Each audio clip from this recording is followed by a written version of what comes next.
there are common mistakes that we make, that both men and women make, but we're talking about women today, mistakes women make dating after divorce. Thank you so much for joining us again on Second Act TV. Welcoming back Laurie Gerber, the dating coach, relationship expert, love coach. Laurie, thank you so much for being here again. Great to be here. Before we get right into our topic, I want to just once again tell everybody now that it's brand new. We now have merchandise. Go visit our website, secondact.tv, all kinds of stuff there. If you buy it, you help support our channel every time, and we can keep the content coming.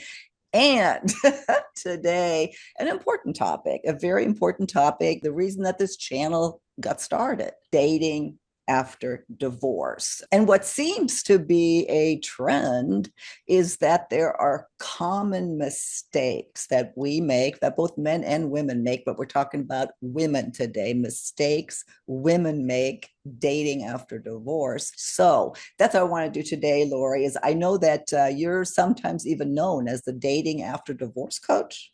That's right, because I'm so inspired by not making the same mistakes twice or 10. Yes. Yeah. Yes. Well, let's look at some of the biggest ones. There's lots of stuff written about this. So I want your input and opinion on this. The first one here, jumping back in too soon, just to try to fill a void. Right. Exactly. We're lonely sometimes and we want to fill the void, or we want to feel like we're still desirable. And so we hurry up and jump in again. And whereas I do think it's healthy to have that courage, right? I think we need human contact. So I would certainly advise that if you've just gotten out of a relationship, or even you've been out of a relationship for a while and you haven't dated, that you need to have human interaction. And I would even recommend that you casually date as soon as you feel ready. But one of the biggest mistakes women make is trying to pick their forever companion again so quickly that they don't have time to reflect, heal, learn from their mistakes, so that when you get back out to date again, you're at your very best and you're going to attract the very best. Especially if you're still grieving, because divorce can be a grieving process, especially if you were the one that was left. And that's really not fair to the other person either. It's not fair to either one of you. So, Exactly. yeah, so think Exactly. about that. Do you jump in too soon? I don't know. Using dating as therapy. What do they mean by that? This is so common now. I think this is much more common now than it ever was before, especially since you can meet people online and you can type or text with them constantly, day or night, everything you're thinking and feeling.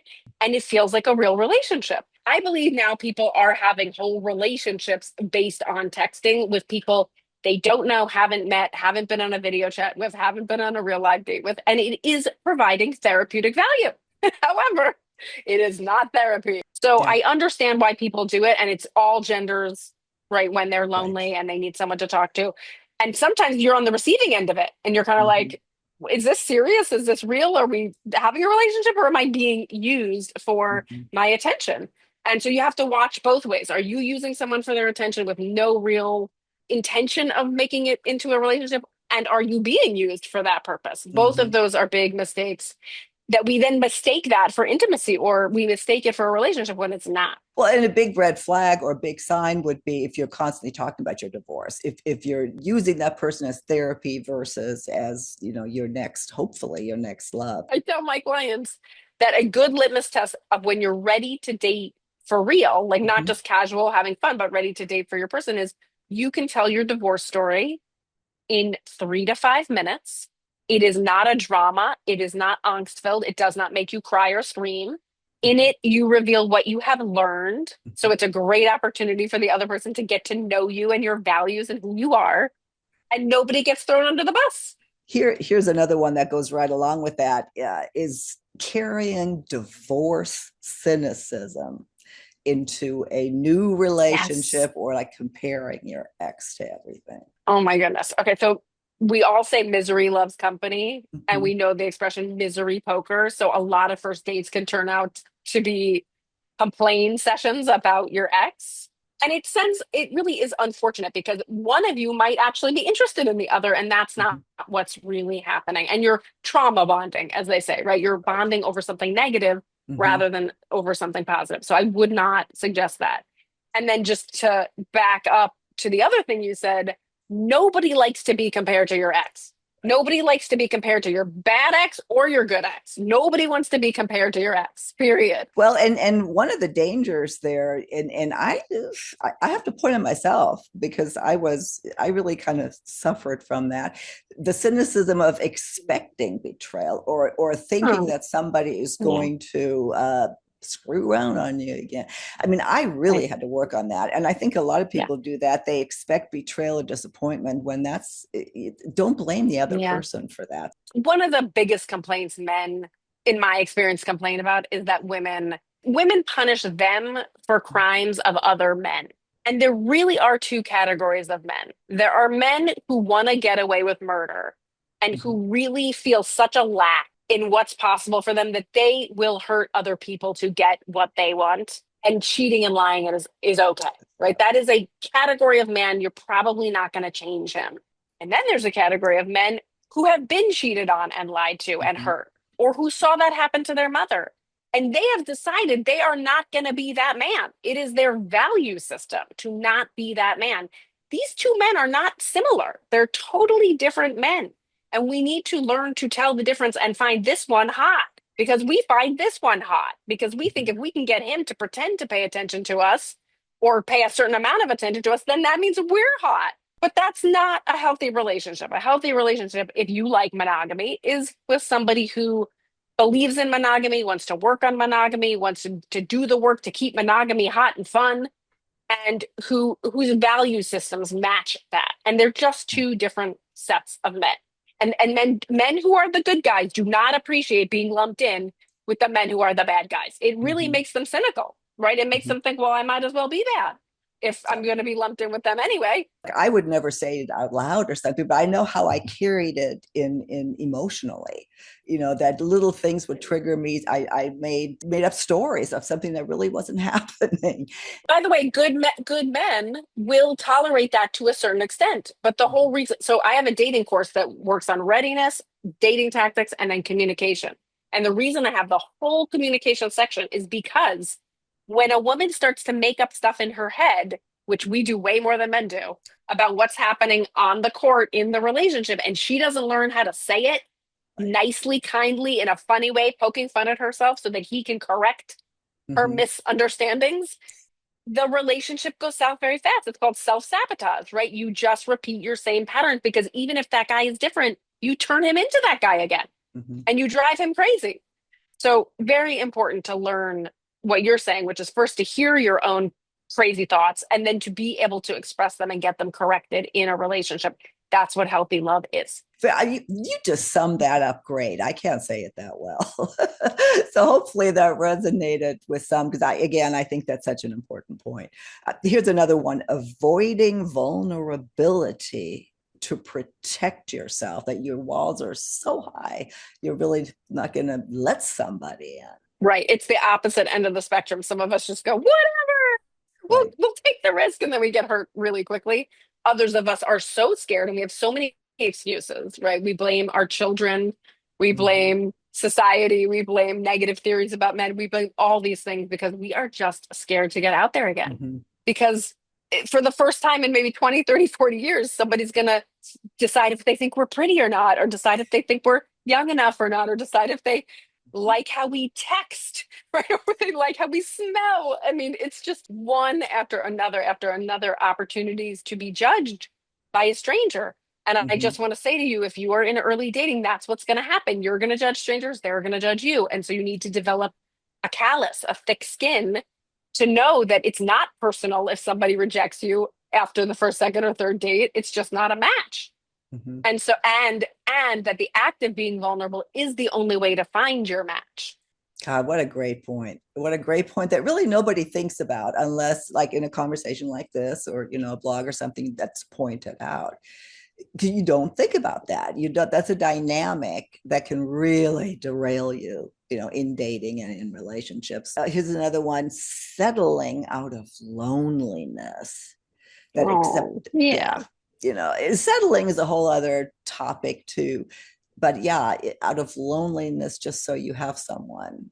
Yeah. This is why I say, really, right after the breakup or the divorce, you need a period to find yourself again. You do. You need to figure out what's your rhythm, Mhm. what do you want your lifestyle to be? What do you want your sleep schedule to be? What do you want your food to be? What do you want your exercise to be? What do you want your friendships to be? What do you want your home to be? How do you want your kid? All of these areas of life that you may have had to ignore while going through a painful divorce or in a bad marriage, you now can zhuzh them all up and learn who you are and how you want to live independent of a partner. And you can casually date to find out what you really like. Where do you want to physically be? Maybe you want to move Mhm. somewhere for love. Like there are so many things to explore that to settle quickly because you're lonely or scared of being lonely is a rookie mistake. Mhm. Really, really, really try not to. Really try to stay open, focus on yourself, do date. Don't be Mhm. scared. You can Mhm. definitely date to learn, but and you and I can direct people to the 3H Yes. criteria podcast. So I can say, unless the person meets the basic criteria of your head, your heart, and your hoo-ha, you're Mhm. settling. Yeah. And so this time, if you're listening, this is the time. This time, you don't have to settle. There's no rush. You don't have to make a baby. There's absolutely no rush. And if you're lonely, you have friends and there are other things you can do. You can even chat online with people. You don't have to settle this time.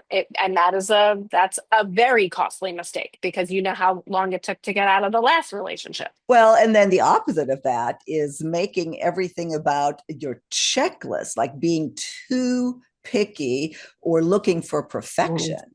Yeah, another one of the biggest complaints men have and mistakes women make is to be too attached to a very specific list. Mhm. And usually that list symbolizes how you want to feel with a person.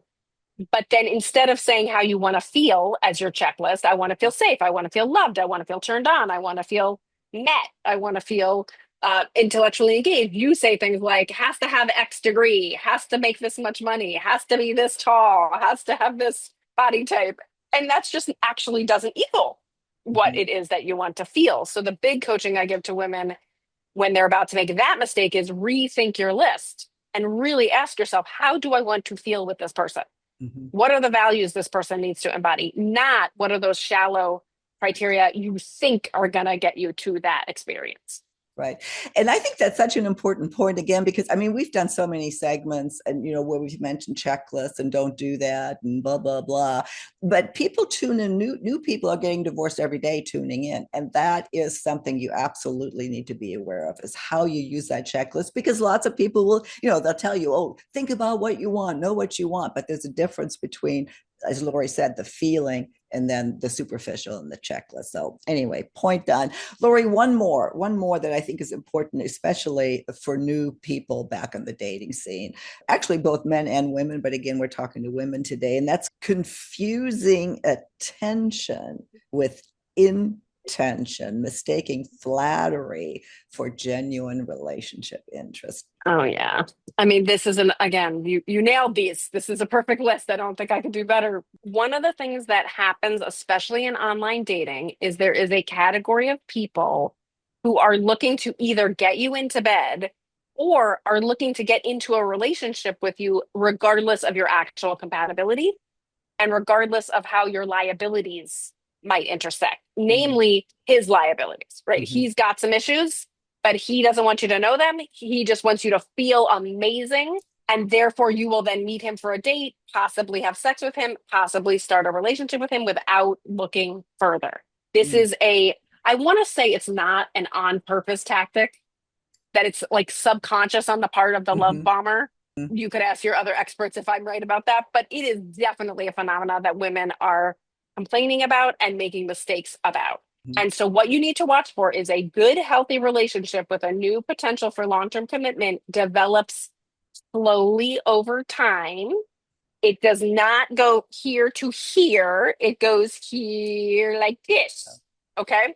So I don't know if any is everybody watching or can some people only hear this? So my I'm creating a little line graph here, and it needs to not be too much too soon. That is as much of a red flag as no attention. Mhm. Okay, it's not to be trusted. I can bend a little bit on it, but I just need you to be Mhm. aware if you are new to dating, it is one of the mistakes women make is they confuse attention with intention. Attention could very well mean I want to have sex with you. It could very well mean I want to be in a relationship with you, whether or not we're compatible. It does not necessarily mean I want a long-term committed relationship with you if we're compatible. And Yeah. that's what you're really looking for. Yes, and another mistake I made. I can totally one of my very first ones. So yeah, these happen. These happen. That's Yeah. why this conversation is so important. Well, Laurie, again, there's lots of others I'm sure we can bring up and discuss. Is there anything that you think we need to bring up here? Anything that wasn't on the list I had? Well, I want to thank you for admitting you've made some of these mistakes so people can just understand that these are universal and Absolutely. because we've made and seen these mistakes so many times, maybe it could help one person make one less mistake. I really think the biggest mistake, though, just to kind of bring closure to this, is to sit on the bench forever because you're scared. Mhm. Right? That's the one that breaks my heart the most because there are obstacles. There are bad theories, there are bad mindsets, there are bad things that happen, right? There are disappointments. There is a lot to get through when it comes to dating again after divorce. But the thing that breaks my heart the most is giving up, right? And Mhm. giving up because of fear. So that's the biggest mistake. Don't do it. Yeah, it's okay if you're like, if you've had it and you're good, you got your girlfriends, good, that's fine. That's absolutely fine if that's what you want. It's Right. the giving up and the fear if you really do. And that's why we're here. That's why this channel is here. That's why Laurie's here.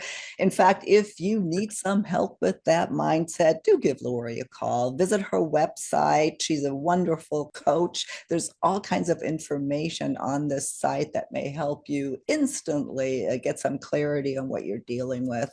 And Laurie, I look so forward to our next conversation on Second Act TV.